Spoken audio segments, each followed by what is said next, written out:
back to Dixie Alley Weather Center. My name is Caleb Crick. Today is Tuesday, October 7th, 2025, and I've got a lot of updates for you today, especially concerning the tropics. We have a lot of activity out there across the Atlantic Ocean and the Gulf of Mexico and along the East Coast that we have to talk about. Many areas that could develop and an area that has already developed. Tropical Storm Jerry in the main development region of the Atlantic Ocean. We do believe this will occur before it causes too many problems to land, but this will make a close approach to some areas in the Caribbean and then curve towards areas like Bermuda. This will not cause any problems to the United States, but we will see as we go down the road an area of low pressure that will come off the east coast of the United States as we go throughout the next couple of days and into this weekend that will have the chance to spin up and cause sort of a nor'easter effect. It won't cause any snow like the nor'easters you've heard about, but it will cause some very heavy rain and some very gusty winds along portions of the east coast.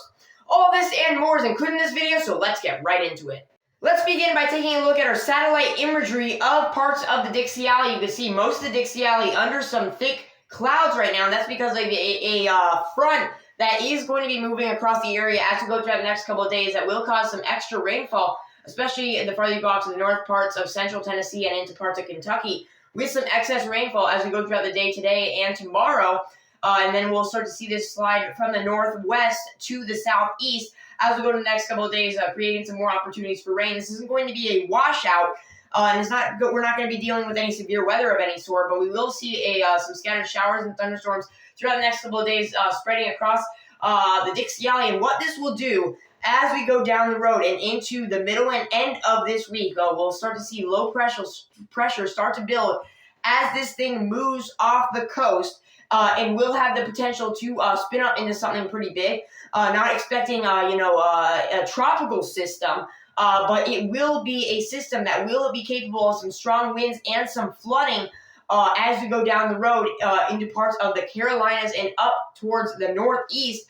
As we go into the next as we go into this weekend, into the beginning of next week, we'll have to watch for the potential of that going down the road, because this will be a very significant system. I told you just a few minutes ago, this would be similar to a nor'easter that you would see during the winter with that caused blizzards up here in the northeast, but without the winter part, or without the winter aspect of it. We're going to see some heavy rain and some gusty winds no matter what, but it's still too far out in the future to depict exactly what's going to happen with this system, so don't worry, I've got my eye on this. And just to give you an idea of what this could look like down the road, here's a look at the GFS model. As we go into the near future, you can see this big front that is hanging around, moving from the northwest to the southeast as we go throughout the next couple of days, just causing some excess rainfall. The farther you go out to the north, the higher the rain totals will be. It will be a little farther, or a little bit more sparse the farther you go down to the south. But this will be helpful to some of those drought conditions we are seeing in this area at the moment. Could be some much needed rainfall, albeit not a lot of rainfall, especially in most areas. But some areas could pick up 1 to 3 inches of rain. Not all areas, but some areas. And then farther down the road, as this moves to the south and east, it will be a little bit less rainfall. But most of these areas, especially in the Carolinas, really do not need to see a lot of rainfall because of all the rainfall we've already seen this month.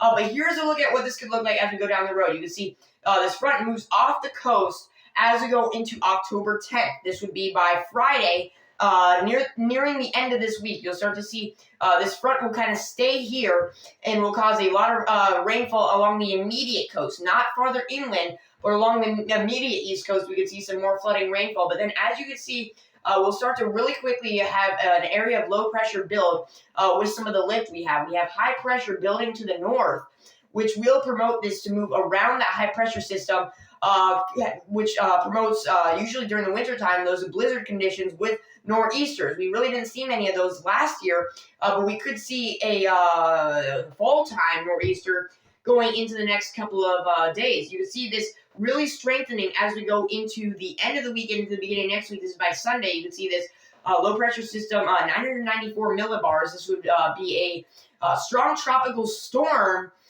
If this were an actual tropical system, this would be subtropical, but this is moving up. Definitely some strong winds if this happens. 985 millibars. That's a very strong low pressure system, causing a lot of excess rainfall in the northeast, an area that does need to see more rainfall, by the way. It is dry up there, so it's not necessarily a really bad thing, but if we get some of those really gusty winds, especially with how low that low pressure system is, it could cause some problems, especially with some of those dangerous seas that we've already seen a ton of this year. And you can see as we go down the road and into the weekend, if this system pans out like we are seeing with a lot of the models, and if it was closer to the East Coast, we could see a lot of problems, mainly with flash flooding. We will still see those possibly damaging wind gusts along the immediate coast and some very dangerous seas, very dangerous surf as we go into the weekend.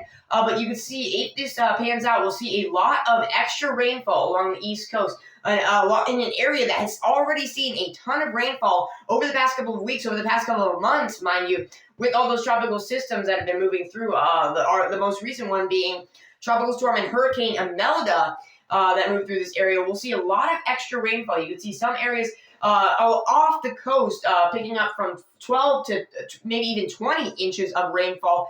If this happened, and this is right off the coast, if this system were a little closer, if this low-pressure system formed a little closer to the U.S. East Coast, there could be way higher rain totals than that on the actual coast, which would cause some very significant flooding, especially because of these areas have already seen a ton of rainfall over the past couple of weeks, and just adding some more problems. And then the farther you go off to the north and east, the rain totals aren't as high, but we could definitely see some higher rain totals with all that rain that we're going to be seeing. This isn't going to be a terribly slow system, though, so that's one thing that we have going for us. This will move off to the north pretty quickly, but will cause some level of problems. Once again, the chances of this are increasing. I've seen this on some of the models a couple of days ago, but it didn't look high in potential. Now it's looking like a greater potential. More of the models are showing this. I'm continuing to watch for the potential. This is the most immediate threat to the United States as we go down the road. Once again, it's not going to be something huge like a big hurricane or anything like that, but we are going to see some level of problems from the system as we go down the road.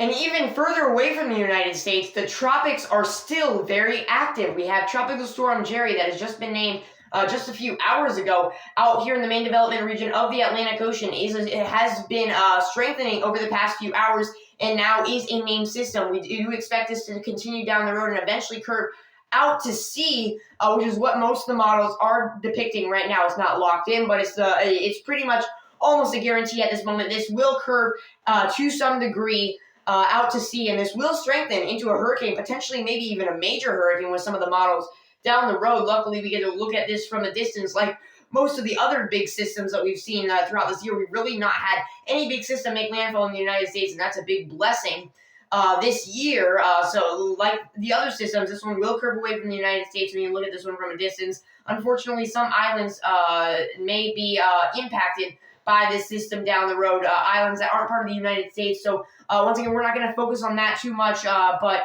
we'll have to watch this down the road for some potential impacts to areas like Bermuda and then parts of the Northern Caribbean. We also have another area that has caught my attention over the past couple of days. It's this area over here. Just there's a area of low pressure right over the Yucatan Peninsula that will move into the Bay of Campeche over the next couple of hours and into the next couple of days. It's a very low chance of development right now, only a 10% chance marked by the National Hurricane Center as of this morning. I really don't expect this to develop into a named system. It could strengthen as we go down the road into the. We have really warm sea temperatures at this moment, but it won't have much time to develop. If it had more time, we could see this develop further, but this will eventually run into areas like Mexico down the road and won't cause any problems to the United States. Maybe farther into the future, if this gets caught up into the jet stream, it could fling some moisture into areas like Texas, areas that need some of that moisture. We've been really dry over there in Texas, the farther you go off to the west, and could cool things down a little bit as we go down the road. But the main story is the tropics are not done yet. We still have many areas to watch going down into the future. Moving forward, here's a look at some of the temperatures we could see going down the road into the next couple of weeks. This is another interesting change that we're going to be seeing down the road. Now, for now, the temperatures are going to remain above average over the next couple of days across much of the Dixie Alley. We are still going to see temperatures in areas where it's not raining most of the day reach into the low 80s in most areas, maybe barely getting into the 70s the farther you go up into the mountains where it's going to feel more like fall. But in most areas, it's going to be feeling pretty above average for this time of year. Still, some of those hotter temperatures are going to continue as we go down the road. But going deeper into the future, after this big low pressure system moves by, after we get through this rain, after this front slides down to the south and east, we are going to see a big blast of cooler temperatures as we go into this the midweek and into the weekend. We'll see a big cool down. We'll see the return of some fall-like temperatures, possibly some of the coolest temperatures we've seen in a long while in some of these areas. You can see in parts of the Appalachian Mountains, parts of very far north, western portions of North Carolina. We could see some temperatures in the mid to low 40s, which we really haven't seen much of this fall season yet. And it could even get cooler, going even farther into the future. We could see areas in the Appalachian Mountains reaching into the upper 30s, maybe even the mid 30s. We'll see possibly some frost even in some areas up in the higher elevations over here in the parts of the Appalachian Mountains. This is as we go into Friday. We'll start to see really cool temperatures, possibly some frost advisories will need to be issued for parts of the Appalachian Mountains in North Carolina and parts of eastern Tennessee for those cool temperatures, and even leaking down as far south as central Georgia, parts of South Carolina. We can see temperatures in the upper 40s to low 50s, which we haven't really seen much of this fall yet, and even down here in parts of Louisiana. And I can't forget about you guys. Temperatures in the mid 50s. Haven't seen any of that for a long while, and only highs barely getting out of the 70s. So it's going to be feeling really cool. This is some of the high temperatures as we go into Friday afternoon. Temperatures in the southeast barely getting out of the 60s. It's going to feel really cool, a lot more like fall. Now, some of these areas are going to be more rain-cooled. We'll have some rain lingering, especially along the coast, along the immediate coast. The further you go out to the west, the high temperatures will still be in the 80s. But the thing is, we're going to be feeling some nice temperatures going down the road, especially low temperatures, as we could see some temperatures in the 40s in many areas. And once again, that is all the weather info I've got for you today. Thank you so much for tuning into today's video. If you enjoyed the video, make sure you click the like button and subscribe for more video updates like this one, especially with how active the tropics are right now. I'll continue to keep you updated and covered on what's coming in the future, especially if we get some sort of big system that rolls up the East Coast in the future days. Once again, thank you so much for tuning in to today's video, and I will see you in the next one.